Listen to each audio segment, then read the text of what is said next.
Well, hello there. Welcome to Check It Out videos. I know it's been a while since my last video, but after 4 months, I finally managed to tame the Kraken. Hello, Kraken. Say hi to the camera. Hello. And I'm back with a very special piece. Let's check it out.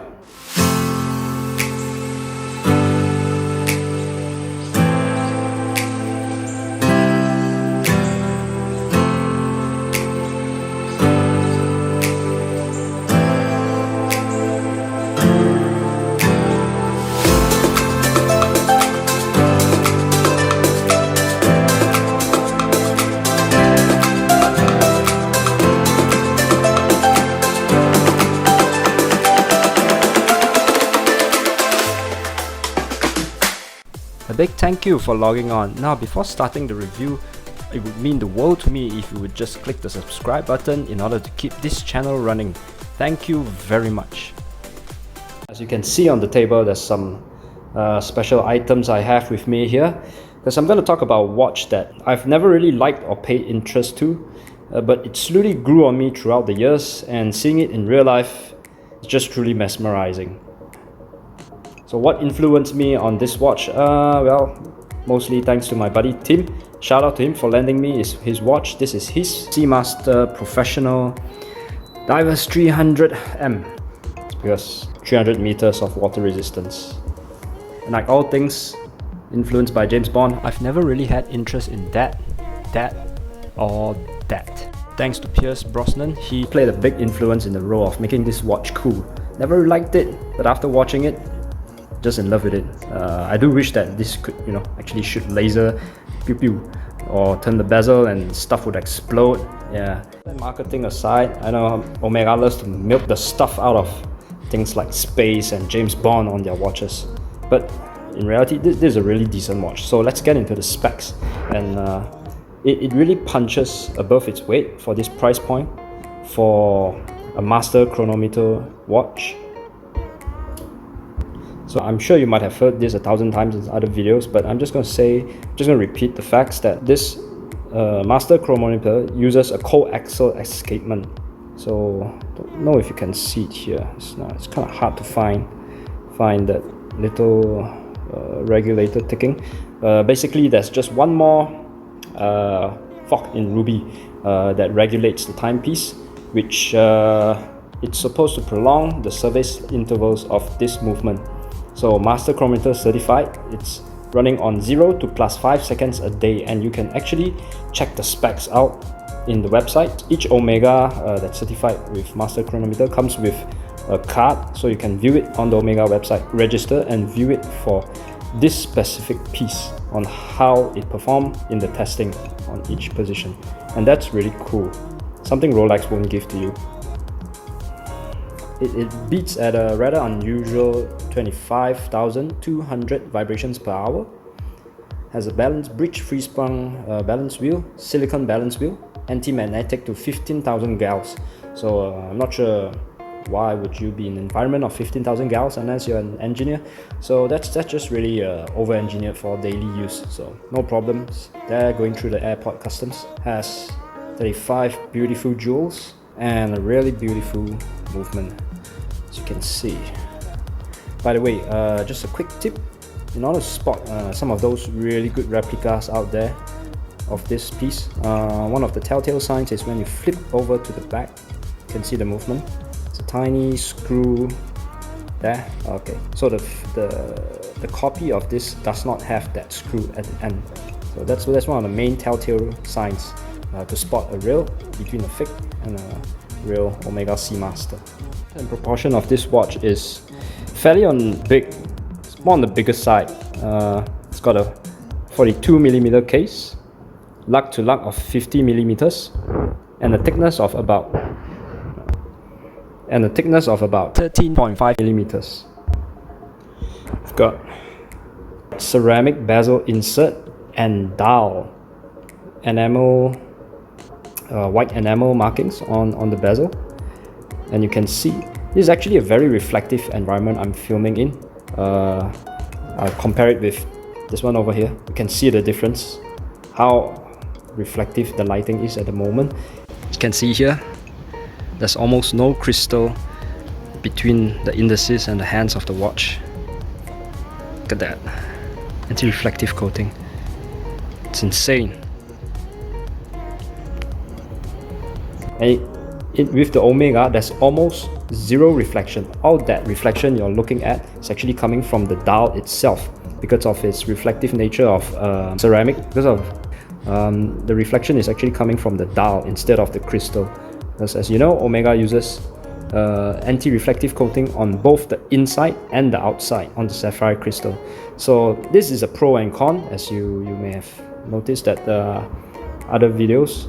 The anti-reflective coating on the outside can be scratched, and under the macro lens that could be quite visible. So far so good on this one. Just look at the indices, how high it sits on top of the dial. There's just so much depth of the dial. Can see indices, the laser etched printing or the wave pattern on the ceramic dial. ZR02 or ZR02 is just a fancy name for ceramic basically. I don't know what's the difference, but yeah, let's just call it ceramic. Got those skeletonized hands. Not really a big fan of it, but it's cool, especially in the Lume shot later on, you will see. And the date at 6 o'clock. Date at 6 o'clock, it is great. Perfect proportions, symmetry of the watch, except for that throws the symmetry off. Never really a big fan of the helium valve, but somehow it just grew on me. It kind of looks like a something really delicious. Maybe that's why. Yummy. Oh. So let's give this bezel a listen. 180 click, no back play whatsoever. Wow. I have to admit, those scalloped edges of the bezel is kind of hard to grip and turn.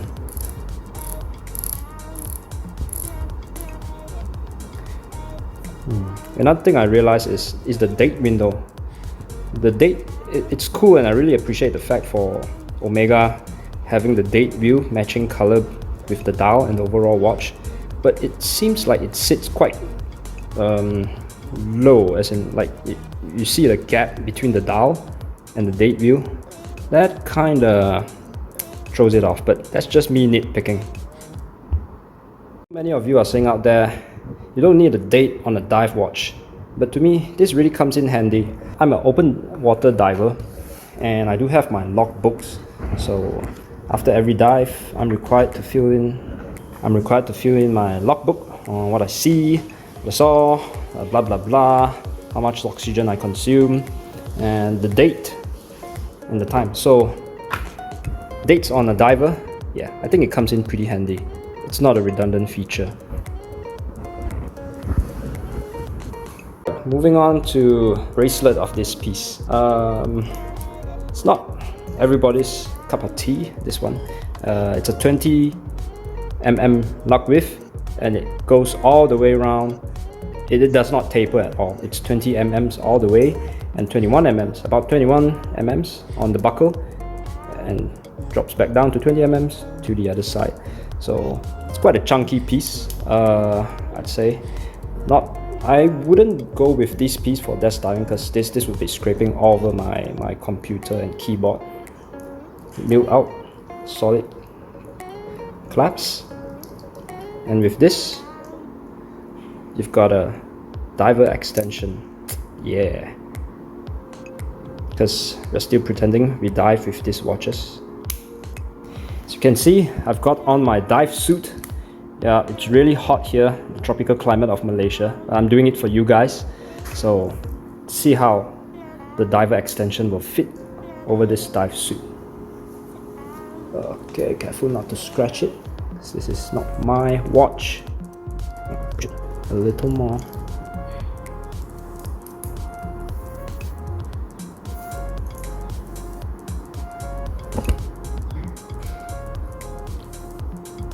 Yep. It's a perfect fit. Now, another thing about the helium escape valve is as you go deeper into the sea, the ocean, helium particles tend to build up, and this build up could cause the crystal to pop out. So this is for when you're down. I don't know, I'm not a saturation diver, I'm just an open water diver, so I need to go to about 25 meters max, and below, I gotta say, below 20 meters you can't see much. All the corals and cool stuff are about 10 to 20 meters, so unless you're like those hardcore saturation divers, or you drive a submarine, yeah, there's really no need for that helium escape valve. But well, it's part of the signature design of the Seamaster, so taking that away would be like taking away the misalignment on the Seiko bezel, because that's part of his signature design. On the fly adjustment, there's 6 slots for the on the fly adjustment. Just push and adjust. Yeah, it's really useful, especially when you having a hot day, transition from the aircon room to the outside, living in a tropical climate. Yeah, it fits really nicely. Bracelet is solid, links and screwed, of course. We've got a half link here, solid end links, some bunch of writings on the bracelet, and look at that, we've got your Omega logo on different lugs, stainless steel on this one.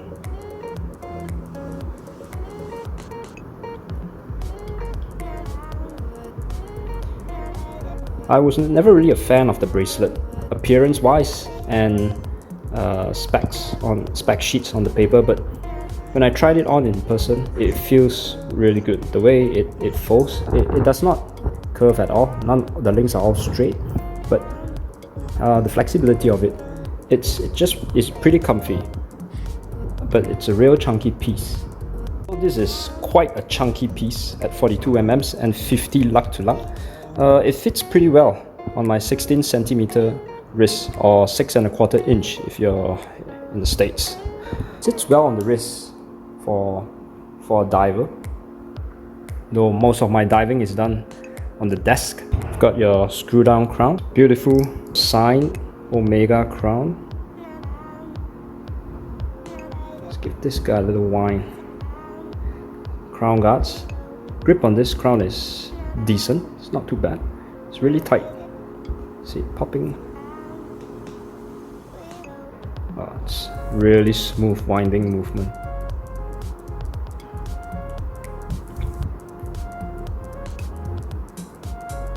Really tight. It's a really tight fit. Now, one of the reasons why I seeked out my buddy Tim and borrowed his watch was because I was looking for a big boy watch, a daily with a bracelet, a date, a diver, and a bezel. So aside from this one, I was considering the Breitling Super Ocean 42 or 36. I'm still on the fence, but today is about this one. Now I got the chance to try on the white dial and black bezel variant on a strap, and boy does it feel good on my 16 centimeter wrist. Alright, it's time for the proprietary Lume test. You can see here, it stays strong for about 20 minutes, and seems like the minute hand starts to fade off first before the rest of the lume fades off. And of course you have that two-tone lume to indicate which is the hour and minute hand. So in conclusion, this, as you know, why it's so popular and all, it really punches above its price range for what they offer, and most of the time you can get discounts from Omega when purchasing this piece. So many things to look at: the movement, the build quality. Just look at the different finishing on the lug. You have brushed, polished, and brushed again. It's bracelet side, and look how it tapers down. So this is a true 50mm lug to lug width watch. That's why it can fit so well on my tiny 16 centimeter wrist and wears relatively comfortable. And finally, probably the best selling point of this piece is you can walk right into Omega, get treated like royalty, and walk out happy with a watch you just purchased. Compared to some other brands, you guys know who, you get on wait list, walk in with condescending stare like you can't afford this piece of... None of that nonsense with Omega. Now my only complaint, well actually not really complaint, just me being nitpicking, it's actually the way the date wheel sits. That's not a real issue unless you go like real close. And the helium escape valve, I don't mind the look of it, but in terms of daily wearability, I can foresee this getting hooked or snagged on the sling of my bag when I take off and put on my backpack for my baby stuff that I carry around, or even my laptop bag sliding in and out from my wrist. I could see this being a potential of snagging onto things. So yeah, I guess we could do away with that, because most of us don't even dive with the watch, and even if we do, we don't go all the way down where it'll be affected by the helium build up to pop the crystal. So with that said, that's actually part of the DNA and identity of this beauty, so can't change that.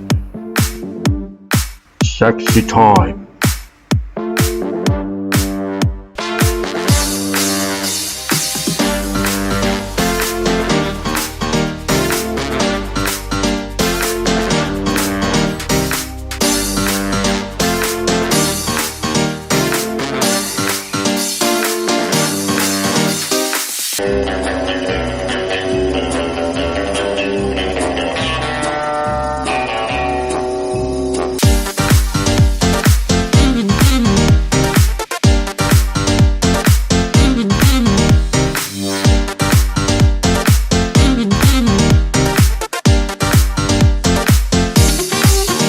Big thank you for staying until this part of the video.